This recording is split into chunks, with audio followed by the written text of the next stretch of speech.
You concerned? Tony Kornheiser, do you know how old I am? In 7 years, I'll be begging to get hit by an asteroid. No, you will begging. not. Not begging to get hit by anything. Not begging to get hit by a foul ball. Aren't asteroids the way that the mastodons went out?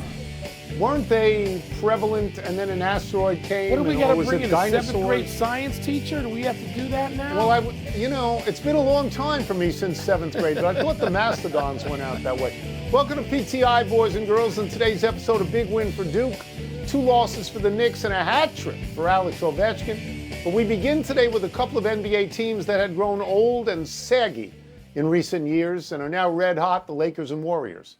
The Lakers added Luka Doncic, the Warriors added Jimmy Butler, and the cars are going faster now. Over the weekend, the Lakers beat the Nuggets by 23 points in Denver. The Warriors jumped on the Kings by 24 on Friday, and then the Mavericks by 24 yesterday. So, Wilbon, which team are you taking more seriously after this weekend? Well, Tony, certainly both of them. I mean, I think if I had to go with the most impressive single victory, it would be the Lakers on Saturday night in Denver. Yeah. Denver won 9 straight games, so there's no way to sort of diminish that. But if we're doing this by feel and just by watching, as you and I have, a lot of basketball over the last 50 to 60 years, I'm looking at Golden State, and I'm mindful of what Draymond Green said. And Draymond is not all that predictive. He might say some things you can object to, but the last time he did something like this and said, we're going to win a championship, was 2022, and the Warriors did that. But that's not even why. It's Jimmy Butler and the difference that he makes in that lineup, the difference he makes in Steph Curry. I'm not a big body language guy, but Steph Curry seems to play now with so much energy, and he has said that.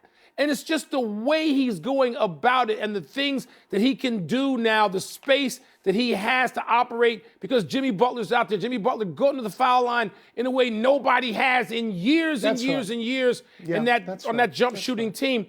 There's just so many things defensively. You know, Jimmy Butler's been one of my favorite players for a long time. And part of it was the way he was not timid. He had the nerve to take on LeBron when both are in their primes defensively saying, I got him. And when you have that, you have something to deal with in April, May, and maybe June. So I look at the Warriors, and I'm sort of in love with them. Yeah, I'm not going to argue with the points you're making about basketball, but I'm going to go in a different direction. As you know, I don't think the Lakers can win the championship. I don't. But I want to watch them. I want to watch LeBron and Luka, who are megastars. Not like Anthony Edwards, not like all your friends in Phoenix, who are stars, but they're not they're not on this level. And as I've told you for a while now, I believe that Turner and ESPN should televise nationally every single game the Lakers have for the rest of the season. And I believe those ratings would eclipse anything else in sports in that period of time. I happen to agree with you that the Warriors have a better chance to win than the Lakers do. I mean, the Warriors, Jimmy Butler is getting to the foul line 8-9 times a game, which they didn't have before. They're 5-1 since he was there. How do I feel about that? Well, he forced his way off a team, and I don't really want to sit and condone that, but he's been a great addition for that team, whereas the Lakers are a small team at this point. And I would like, and you and I have talked about this, I would like to see more reporting on why that trade with Mark Williams did not go through. I'd like to know what the Lakers know. Yeah. But I'll just end by saying this, Mike. It's easy to root for the Warriors and for the Lakers. And I know you're on the record as saying that Memphis and Oklahoma City are going to meet in the Western Conference Final. I would much rather watch the Lakers and the Warriors after all this time because they have people on their team who are historically significant. Tony, here. And keep in mind, Golden State is going to get Kuminga back. They get Jonathan Kuminga back, who may be, I don't know, their third best two-way player. But now he drops the slide. He doesn't have to do as much because Jimmy Butler and Draymond do that primarily. They're going to get, they stand the chance of getting better. And I might be backing off that Memphis part of that prediction anyway. Really? We had two high-profile men's college basketball games at Madison Square Garden, the world's most famous arena, this weekend. On Saturday night, Cooper Flagg and Duke blew out Illinois by 43. And on Sunday, St. John's beat UConn for the second time this season, sweeping the Huskies for the first time in 25 years. Tone, the bigger result was which? Okay, so it's a really nice win for Duke. It's really nice. I was happy to see Illinois had been ranked for most of the season. I was happy to see an interconference game at a neutral arena this late in the season.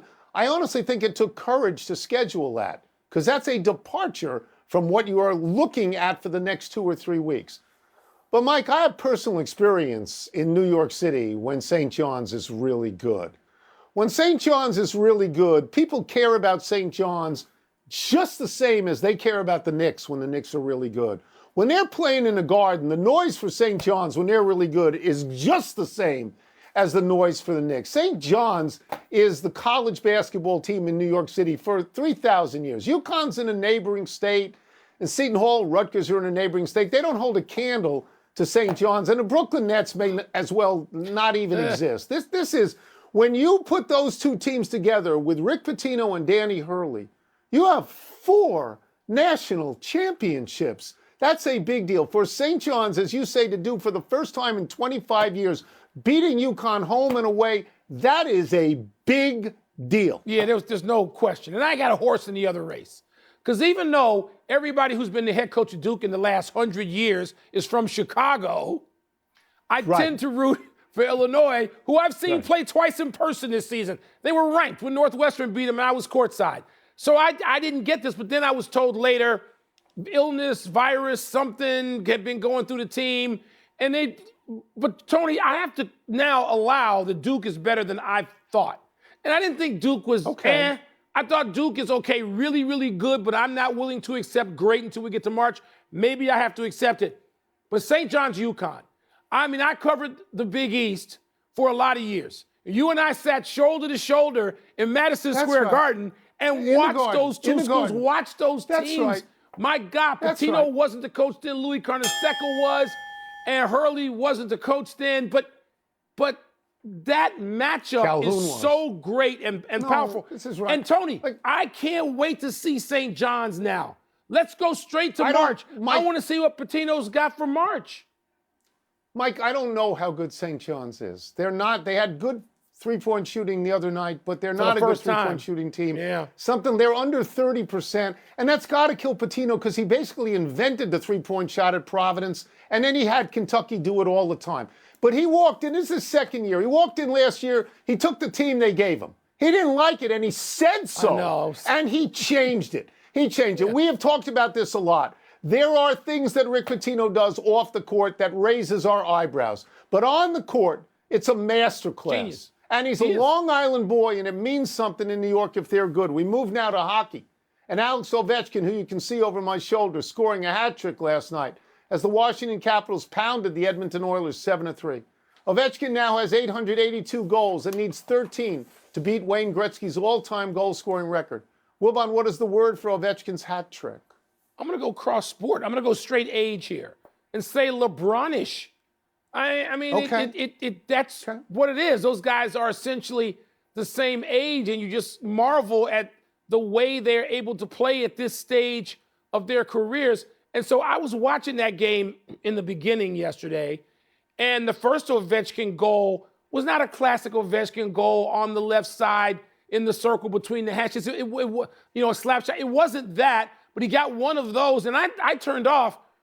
And I was stunned that Edmonton would pull the goaltender down 6-3, and Ovechkin winds up getting a cheap beat, but that's fine because he's earned whatever he gets at this point by being in another decade and forcing the play like this. Tony, it seems like even though he's missed a lot of games this year due to that tibula fracture or whatever it was. Broken leg. He's got a real solid shot because March is his most productive month historically anyway. He's got a real shot at breaking Gretzky right now, this year. Oh, he's gonna get it. I've been saying this all year. He's going to get this year. Look, my word is momentum. The big Mo, which the grade 8 has right now. He is now 7th in the league in goal scoring with 29, even though he missed 16 games with a broken leg. Mike, if you look at Gretzky, who's the greatest player of all time, if you look at Gretzky from age 32 to when he retired, and I want to get the number right. In that period of time, he scored 145 goals. Well, Gretzky was spent. Alex Ovechkin in the same period of time has 324 goals, Mike. 324 goals. I mean, come on. I think he will break the record this year, and I hope that the owner of the Capitals brings in Gretzky in the last 2 or 3 or 4 games, whatever it takes, to be there for every single game. That there was a feeling this year that the Capitals would go out of their way to facilitate Ovechkin breaking this record. And so there was a fear that it wouldn't be good for the team. There was a fear they wouldn't pay attention to the regular season. That's nonsense. They have more points than any team in the league. He's scoring goals, and they're winning games. So it's just worked out fabulously for Ovechkin. And as you say, I don't care how many empty net goals he gets. He's scoring for $8.95. He's earned it. And by the way, he had the game winner yesterday, which tied him for the most all-time game-winning goals with Jaromir Jagr at 145. Let's take a break. Coming up, should their last 2 losses undercut our ability to take the Knicks seriously? And we'll compare and contrast some improbable moments, including a lucky bounce in a golf tournament and A-Rod's bank shot. Mike, Bang! The Capitals have come out of the break.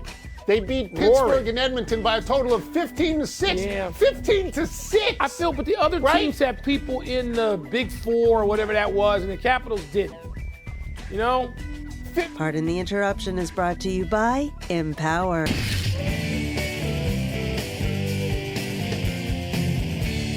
Time for some babble from the rabble in mail time. I like that. Let me get the first one here. How far deep are these things buried? Here we go.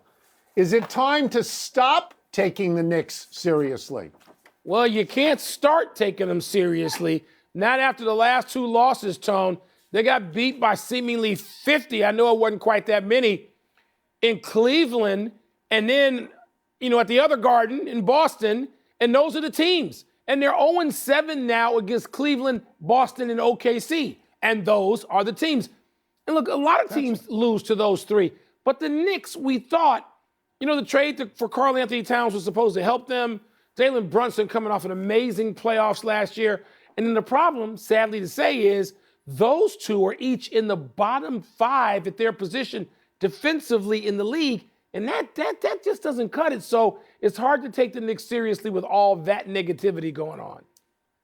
Yeah, let's just look at them realistically for a second. They are 26-6 against teams with losing records, 11-14 against teams with winning records. Even with Tibbs, who you love as a defensive guy, I do. They are ranked 29th out of 30 teams against the top 10 teams. And as you say, what is the path to a title? The path to a title has to include Boston, Cleveland, and Oklahoma City if you're the Knicks. Has to. 0-7, as you say. 0-3 against Boston with the margin of defeat 63 points.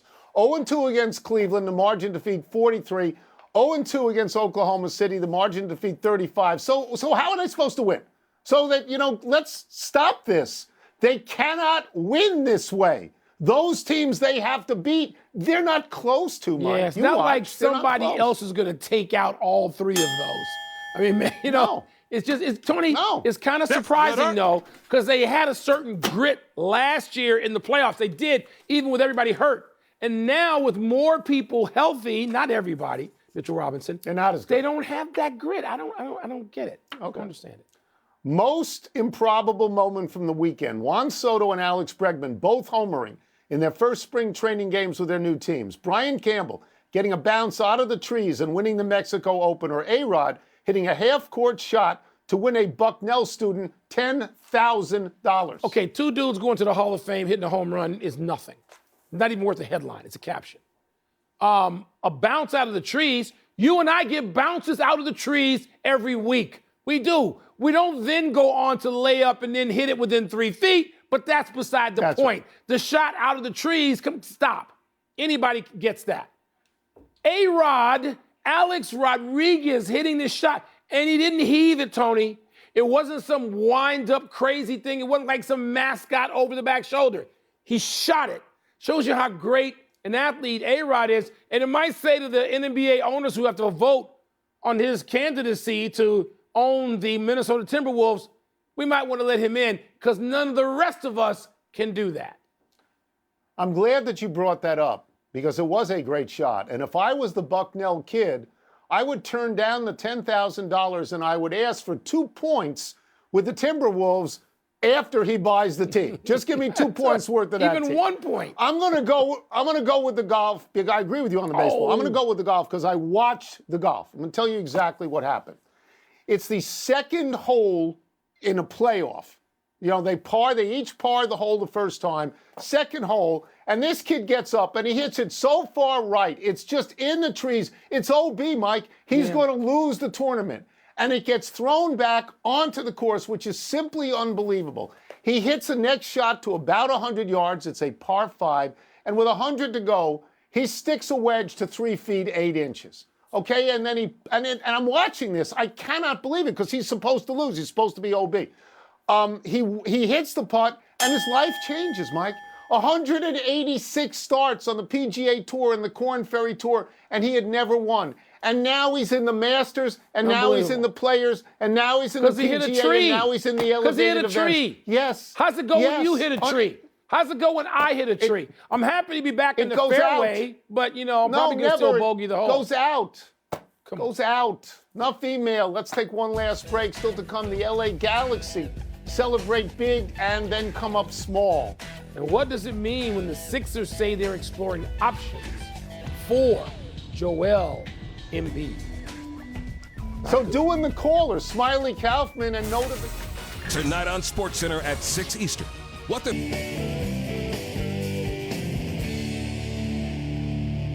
Happy time, people. Happy 69th birthday, Eddie Murray. As the Baltimore Orioles become pennant contenders with their young talent, it's prudent to remember the Orioles of the late 70s and early 80s with young talent like Murray and Cal Ripken. Murray was a switch-hitting first baseman with 504 home runs. Second as a switch hitter only to Mickey Mantle's 536.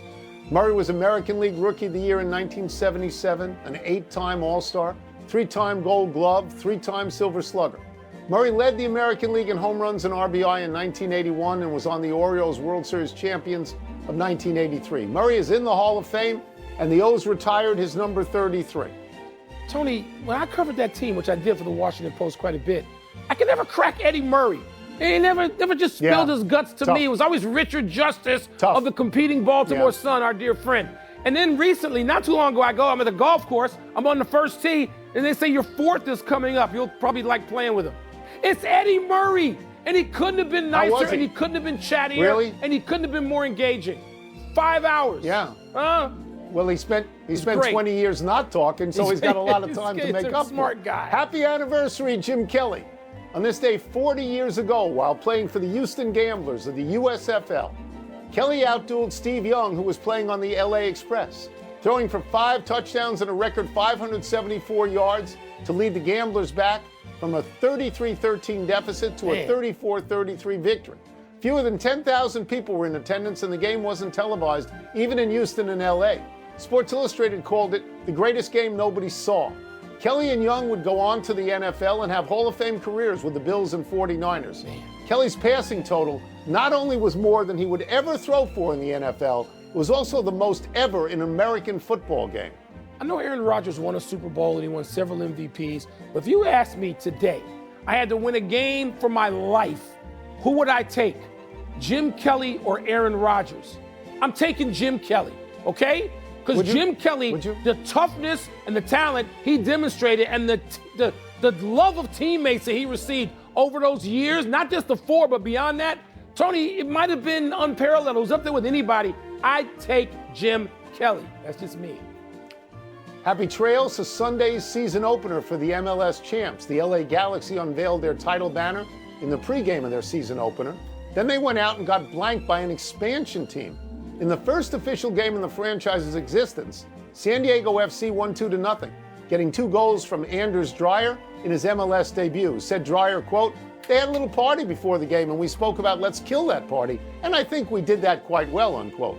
The Galaxy's out 4 players from the team that won the MLS Cup in December, but Captain Maya Yoshida said, quote, "There's no excuse. We have the base of that team since last season. We should have done better." Tony, those ring ceremony games often backfire on the champs, so here's what you get. Let's go to the big finish if we could. An unnamed do it. NFL team has put forth a proposal to ban the tush push. Are you in favor of that ban? I'm not really. And Diana Rossini reports the Packers could be that team. If the Packers are for it, you know I'm against it. The Pistons have won 6 straight. Is that significant? They won 14 all last year. They got 31 now. Yeah. Pretty good Kate coaching this Cunningham, year. too. Sixers are reportedly exploring options for Joel Embiid's left knee. What does that say to you? There's no more options. He's got to sit. He's out tonight, this knee management. No more. No more. Michaela Schifrin won the slalom in Italy for her 100th World Cup win. Are you impressed? Very much so. I think last week she was saying she was scared to run anymore, and now she won a whole event. Good for her. Last one, Timberwolves at Thunder tonight. Who you got? That's a running back of a tremendous game last night. But DiVincenzo, Gobert, Randall, all still out for Minnesota, and now it's at OKC. Yeah. I'm going with the top seed. I am. Yeah, of course. We're out of time. Try and do better the next time. I'm Tony Kornheiser. I'm Mike Wilbon. Same time tomorrow, Knuckleheads. You can get the PTI podcast on the ESPN app or Apple Podcasts. Go watch that game. Run it back. Maybe it'll be good again. Michaela Schifrin is in the history books. 100. More in our PTI bonus topic. All right, Wilbon, what are your thoughts on the proposal to ban the tush push? Tony, this is not something I'm going to spend a lot of time going over and over and over and over. I don't like things being legislated out. And usually the things I don't like being legislated out pertain to defense. Because the NFL has taken every defensive advantage out of play for the last 70 years, going back to the head slap. So I get tired of that. This is an offensive advantage, but I don't want to ban it. I want to see somebody stop it. And right now, it's just the Eagles that can't be stopped. Other people line up in some familiar things or similar things, and it doesn't quite have the undefeated nature to it. So I'm not sure I'd ban it. I want to see a couple of more years of people, and you might have to draft to do it or sign some free agents or put 4 linemen in a situation that all weigh, 360 pounds on the defensive side. But I'd like to see somebody specialize in stopping it for a change. Yeah, it reminds me of get low. That's how you stop it. You got to get low. Yeah. So I'm of 2 minds to this. One, I think it looks very weird. It doesn't look like football to me. It looks like rugby to me. They are pulling sometimes, not just pushing, they're pulling people over the end zone, and that strikes me as not the intent of football. But I am with you, and we are always together on this. Stop it. Before we ban it, let's see you learn how to stop it. Go get better players, go get better coaches, and learn how to stop it. Because if only one team does it perfectly, to ban it strikes me as just prejudice against that one team. Yeah. And so I don't think I would do that. And it's very whiny. I mean, I know Diana Rossini's reporting against the Packers, and my man, Mark Murphy, who I have a tremendous amount of respect for. You and I covered him as a player with the Washington football franchise. And Mark has the gravitas to have his own opinions and say, look, this is unfair. I get that. I respect that coming from Mark Murphy. But banning it seems a little severe to me. That's it. We're done. Back to you.